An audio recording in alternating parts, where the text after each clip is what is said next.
I'm an artist based in London. In my practice, I often use photography, film and installation to document my own performances that explore the boundaries of self, body and land. Previously, I've explored these concepts through an ongoing work titled The Expedition. Within the characters, there's always an interest in a sense of inherited history, the idea that there's a world that belongs elsewhere to others and to another community that has achieved these beliefs and systems that came before them. There's this inquiry into how can the individual be expected to find meaning that does not, in one way or another, merely mimic what has gone before them. I've been commissioned by Space to make a new piece that extends the current themes or ideas within my practice, but looks at how that could relate to the City of London and Hackney. I started to research into Portland stone and how it had been used to construct many of our landmarks of power. So our banking districts, our cultural centres, our cathedrals, and it was extensive, the scale that the city was built from this material. Through making this work, I felt more and more that Portland and London seem to mirror each other in a really interesting way. Economics shapes both the landscape and the cityscape. In Portland, this is tangible with the extraction of its stone, its value being greater as an export, so it's constantly having to fight to keep pathways and areas of natural beauty that hold this sort of precious Portland stone material underneath. In London, this threat is, in a sense, intangible. The property market seeps into every corner of the city, often at the expense of its culture and community.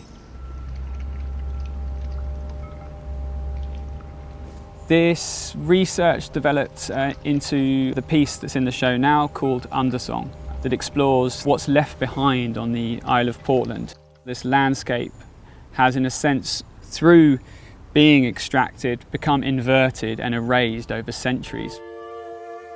These architectural structures of Portland stone that exist within the city imply an idea of inherited history, a sense of culture that we adopt, ways of being that we adopt, and it is this impulse to slot in that the characters in Undersong mirror.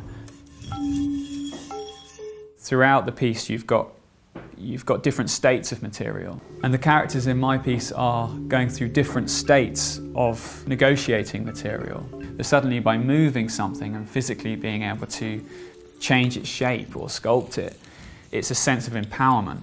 Somehow characters are reducing materials down to the point that they can influence them.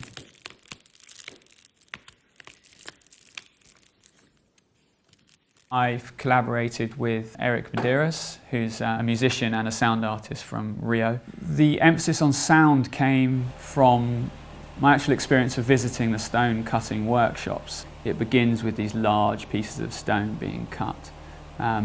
And from those they produce the natural sound which is coming from the actual, from the workshop and the washing of the water and so forth. But I also wanted the characters that I've developed through the piece kind of inherit sound, this melody which has come before them.